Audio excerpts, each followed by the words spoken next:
الدین الخالص. میں نے کہا تھا کہ اگلے حصے میں سگریٹ کی بات ہوگی.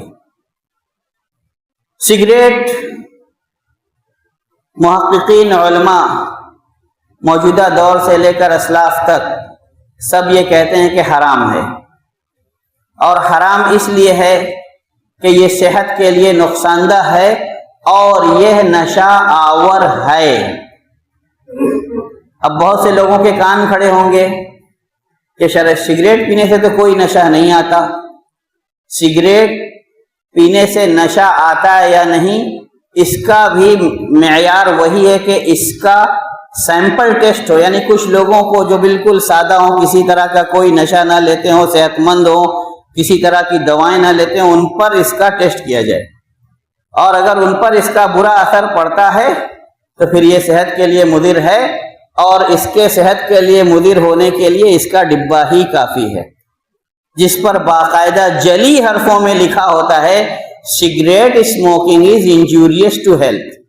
اور بعض پر اس سے بھی صاف گوئی سے ان کمپنی کے مالکوں کو توفیق ہوئی لکھنے کی cigarette smoking can cause cancer, کہ سگریٹ پینا کینسر کا سبب بن سکتا ہے. اور پھر یہ مال کی بربادی ہے، مال کی بربادی ہے. اور اللہ تبارک تعالیٰ فرماتا ہے وَالَّذِينَ إِذَا أَنفَقُوا لَمْ يُسْرِفُوا وَلَمْ يَقْتُرُوا وَكَانَ بَيْنَ ذَلِكَ قَوَامًا. اور دوسری جگہ فرماتا ہے إِنَّ الْمُبَذِّرِينَ كَانُوا إِخْوَانَ الشَّيَاطِينِ وَكَانَ الشَّيْطَانُ لِرَبِّهِ كَفُورًا. کہ فضول خرچ یہ شیطان کے چیلے ہیں، اور شیطان تو اپنے رب کا بڑا ہی ناشکرا ہے. پھر تمباکو نوشی اور سگریٹ نوشی یہ اس لیے حرام ہے کہ شریعت کا ایک قاعدہ عامہ ہے یہاں بھی کہ جو چیز کثرت سے استعمال سے نشہ لائے. میں نے وہی حدیث خطبہ مسنونہ کے بعد آپ لوگوں کے سامنے رکھی تھی کہ ما اسکر منہ الفرق، کہ جس کا ایک بڑا کھال کھانے کے بعد نشہ آئے سینی بھر کے، فملء الکف منہ حرام، تو اس کا چلو بھر بھی حرام ہے، چاہے نشہ آئے یا نہ آئے.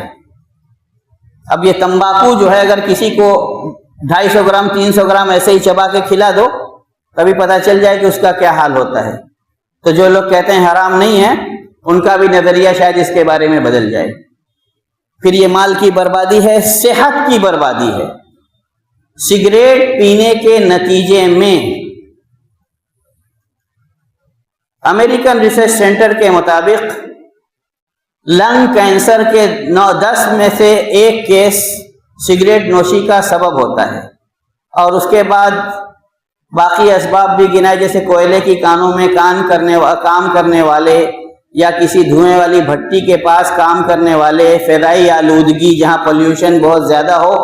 لیکن ایک بنیادی سبب سگریٹ نوشی کا یہ ہے کہ اس سے پھیپھڑے کا کینسر ہو سکتا ہے. دوسری اس کی بیماری یہ بتائی کہ اس سے پھیپھڑے میں ٹار بنتا ہے، اور اگر کینسر نہ ہو صرف ٹار بنے تو ایک مرحلہ آتا ہے کہ ٹار پھیپھڑے کو پورا ڈھک لیتا ہے، اور سانس کی تنگی کے سبب آدمی یا تو دمے کا شکار ہو جاتا ہے یا دم گھٹنے سے مر ہی جاتا ہے. تو یہ اپنی مضرت رسانی، اور پھر اس میں باقاعدہ نکوتین اور کیفین کی اتنی ماترا ہے جو کہ دونوں چیزیں شریعت اسلامیہ میں حرام ہیں، آپ اس کا استعمال نہیں کر سکتے. ان چیزوں کے استعمال سے آپ اپنے آپ کو گناہگار کر رہے ہیں، اپنی تندرستی برباد کر رہے ہیں، اپنا مال برباد کر رہے ہیں، اپنے آس پاس کے لوگوں کو اپنے بارے میں بیکار کی فکر پالنے پر مجبور کر رہے ہیں. اللہ کے رسول صلی اللہ علیہ وسلم نے فرمایا کہ نیکی کے راستے بہت ہیں. کسی اناڑی کو کام سکھا دو نیکی ہے، راستے سے تکلیف دہ چیز کو ہٹا دو نیکی ہے، سواری پر کسی کا سامان لاد دو نیکی ہے، کوئی کاریگر ہو اکیلے ہونے کی بنا پر کام نہیں کر پا رہا اس کی مدد کر دو نیکی ہے. سب نہ ہو سکے، کچھ نہ کر سکو، کف شرک عن الناس، اپنے آپ پر احسان کر لو اپنی برائی لوگوں سے روک لو، فَإِنَّهُ صَدَقَةٌ مِّنْكَ عَلَى نَفْسِكَ، یہ آپ کی ذات پر احسان ہوگا، اور آپ اتنا احسان کر لو کہ اپنے سگریٹ کے دھوئیں سے دوسروں کو بیمار نہ کرو، یہ آپ کا معاشرے پر احسان ہوگا۔ اللہ تبارک تعالی ہمیں شراب کی جو سب سے بڑی خرابی ہے وہ یہ ہے کہ اس کے پینے سے آدمی جب عقل سے جاتا ہے تو دوسروں کی عزتیں اچھالتا ہے، اول فول بکتا ہے، اور اس کو یہ پتہ نہیں ہوتا کہ اس کے نتیجے میں کتنے شر و فساد پھیلتے ہیں۔ اللہ نے جب اس کے حرمت کی دوسری سٹیج کی باری آئی تو فرمایا تھا، یا ایھا الذین آمنوا لا تقربوا الصلاۃ وانتم سکارا، نشے میں چور رہو تو نماز کے قریب مت آؤ، حتی تعلموا ما تقولون، یہاں تک کہ جو کہتے ہو اسے سمجھنے لگو۔ اور پھر آخر میں اللہ تبارک و تعالیٰ نے انما الخمر والمیسر والانصاب والازلام رجس من عمل الشیطان فاجتنبوہ اتار کر کے اس کی حرمت نازل فرما دی۔ صحابہ کہتے ہیں کہ ہم شراب ہاتھوں میں لیے ہوئے تھے، پیالے پھینک دیے، شرابیں لا کر کے گلیوں میں بہا دی، اور ان راستوں پہ لوگ چلنے لگے، شراب وہیں جذب ہو گئی، سوکھ گئی، لیکن ہم نے اس کثرت سے شراب بہائی تھی کہ جب دوبارہ بارش ہوئی تو ان راستوں سے شراب کی بو آنے لگی۔ ان لوگوں نے حرمت کا حکم سننے کے بعد ایک گھونٹ بھی حلق سے اتارنا گوارا نہیں کیا، اور ہم ان مشتبہ چیزوں کو مختلف ہیلوں سے، مختلف بہانوں سے اور مختلف بہلاووں سے استعمال کرتے ہیں۔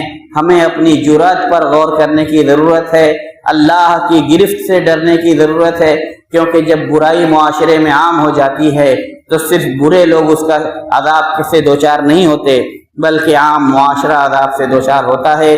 ہمیں اگر معاشرے کو اللہ کی گرفت سے بچانا ہے تو اپنے آس پاس کے لوگوں کو ان محرمات کے استعمال سے بچانا ہوگا۔